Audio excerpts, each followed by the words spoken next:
This is Optimal Startup Daily, episode 231. Don't know your Pinterest from your LinkedIn?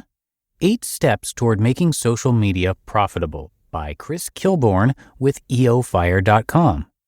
And I'm Dan. I am your host and narrator here on Optimal Startup Daily. I'm here 7 days a week, including holidays, reading to you from some of the very best blogs we can find on entrepreneurship. And today's author, Chris, is a guest writer on eofire.com, so I'm going to tell you about him and about the site right after this post. But for now, let's get right to it as we optimize your life. Don't know your Pinterest from your LinkedIn? 8 Steps Toward Making Social Media Profitable by Chris Kilborn with eofire.com. Who wants to buy a new VCR? Probably not a whole lot of us. Most of us prefer DVDs, Blu-ray discs, or simply streaming videos online. The point is, a company just getting into the game won't survive if it ignores the way people consume videos today. If you're ignoring social media in your business, you might as well be selling VCRs. An infographic by Social Jumpstart reveals that half of all internet users have signed into social networks. That's expected to rise to 68% in 2013 and 71% in 2014.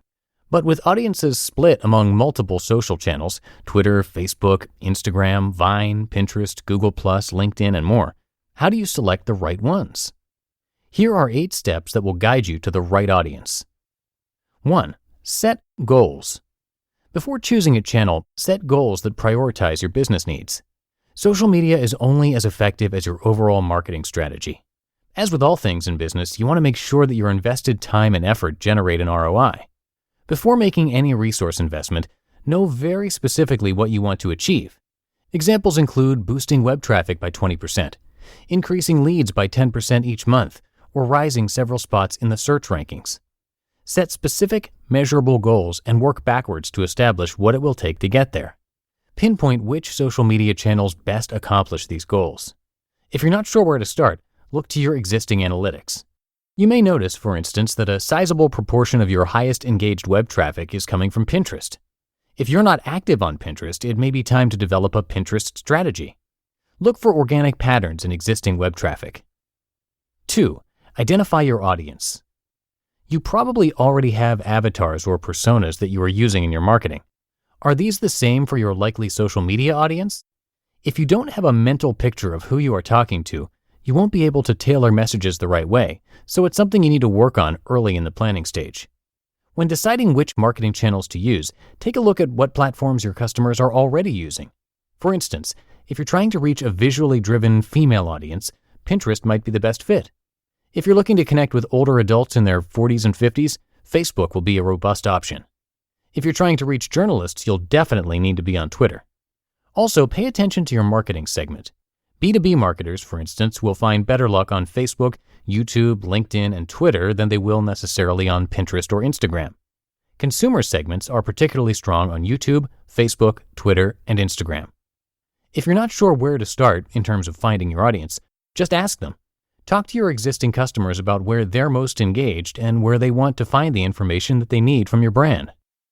3. Be driven by analytics. Your marketing strategy is only as good as your data. Don't make assumptions and don't guess what your users want. Pay close attention to your Google Analytics or other analytics software reports. Look to organic sharing activity. Where is performance already strong and where can your efforts generate additional returns? E-commerce site Underwater Audio uses social sharing buttons at the end of each blog post. Social reports can tell you which pieces of your content are being shared on which sites. Any concentration of activity on a particular site shows you that it's a good contender for developing a brand presence. Combine analytics data with the social data in Google Webmaster Tools, and you will see where you are most likely to make a social impact. 4. Research geographic preferences. By the time you get to this step, you might have a short list of social media sites. One factor that might make the difference is the size of the audience for each social network. The best practice goes back to a concept that we covered earlier, the need to know your audience. Make sure to cover your bases and understand how social media corresponds to where your customers are physically. If you're marketing to customers in China, for example, you'll need to choose a different network than you would if your main audience is in the United States. If you're reaching older adults in the Midwestern United States, you may not want to use Twitter. A commonly known fact is that Facebook is the dominant social network in many countries and geographic areas. This platform will help you cover your bases. A good resource for identifying the geographic preferences is the Pew Internet and American Life Project, which features a wealth of data sets and studies to help in analyzing the preferences of Internet users. 5. Explore nuances between channels. The best site to engage with business users won't be the same place you run a social media contest. There's plenty of research around on the main users of social networking sites and the differences among the users of Twitter versus Facebook and others. If you need a platform for hosting your contest, use Facebook. If you just need to build distribution, Facebook and Twitter are both strong candidates. 6. Assess the competition. Where are your competitors making a successful impact, and what are they doing? Your competitors can shed a wealth of knowledge into how you should craft your social strategy. Once you've done some competitive research, you have two choices. Either target the same sites because you have proof that they work well for your target market, or do something different and try to take the lead on another social media channel. Whatever you do, don't be a copycat. Your customers won't need two of the exact same thing. Find a way to stand out with a value proposition that's different from the existing market. 7. Prioritize your content. What content will you be sharing? Video, infographics, consumer-driven, or B2B content? When you're researching channels for social media, you're ultimately determining where to invest your time. If you're sharing B2B content, you'll need a presence on LinkedIn. Visual content will be a great fit for Pinterest. Video-based content has the potential to gain significant distribution through YouTube. When in doubt, let your content guide you. Remember that your social media and content strategies go hand in hand. Distribution and content are equally important counterparts to one another. 8. Find a niche. Is your business operating within a small niche? If so, focus your social media strategy on one of these niche communities. Usually, these organizations are topic-driven. If your business specializes in entrepreneurship, for instance, you can develop a strategy for Quora and Clarity.fm. Or if you're running a company that specializes in bow hunting, make sure to check out forums that specialize in this exact topic. Aim to be a big fish in a small pond, not the opposite. The more focused your community is, the bigger presence your company will have in that community. Pando Daily believes the time is ripe for more niche social networks. What is your perspective? Last words. Even though social media is free, your time isn't. As a business owner, it's important that you choose channels that will deliver maximum impact to your brand.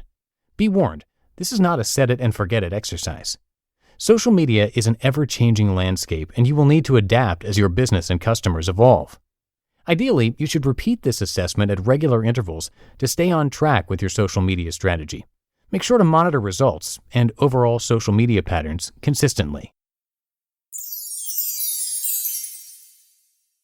You just listened to the post titled, "Don't Know Your Pinterest from Your LinkedIn? 8 Steps Toward Making Social Media Profitable" by Chris Kilborn with eofire.com. Thank you to Netgear for their support. Do you need to upgrade your business's Wi-Fi performance? Is your Wi-Fi slowing down when you work from home because you're sharing it with your family? Do you wish you had your own secure Wi-Fi network separate from the rest of the house? Netgear Business's Wi-Fi 6 products represent the latest in Wi-Fi technology. They deliver unmatched speeds, coverage, security, and capacity for growing your business or working from home. They're also packed with features, like the ability to easily create a separate network at home dedicated to your work. Plus, seamless management helps you keep your guests and employees connected and your data protected, providing visibility from anywhere at any time.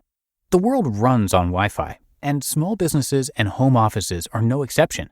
With Netgear Business Solutions, you get the very best Wi-Fi performance to keep you connected whether you're in the office, working from home, or on the go. So visit netgear.com/business and use the code OPTIMAL10 at checkout to save 10%. That's netgear.com/business with code OPTIMAL10 at checkout to save 10%. And thanks to Chris, he is a guest writer on the website eofire.com. Chris is an analytical growth marketer with 10 years of experience turned web designer. He's dedicated to building high-performing businesses and substantial client success, and he has success of his own as well. He's built and sold 3 companies, and you can actually get a free marketing consultation right on his site. That's chriskilborn.com, and Kilborn is spelled Kilbourn. Chris also owns the website design firm To The 10th, that's tothetenth.com, and they build sites that outrank, outperform, and outshine others with clients like Dunkin' Donuts, Wingstop, Universal, and more. So come by tothetenth.com to check out his design work and chriskilborn.com for a lot more. But that'll do it for today. I thank you for being here, and I'll see you back here tomorrow with a post from nearandfar.com. That's where your optimal life awaits.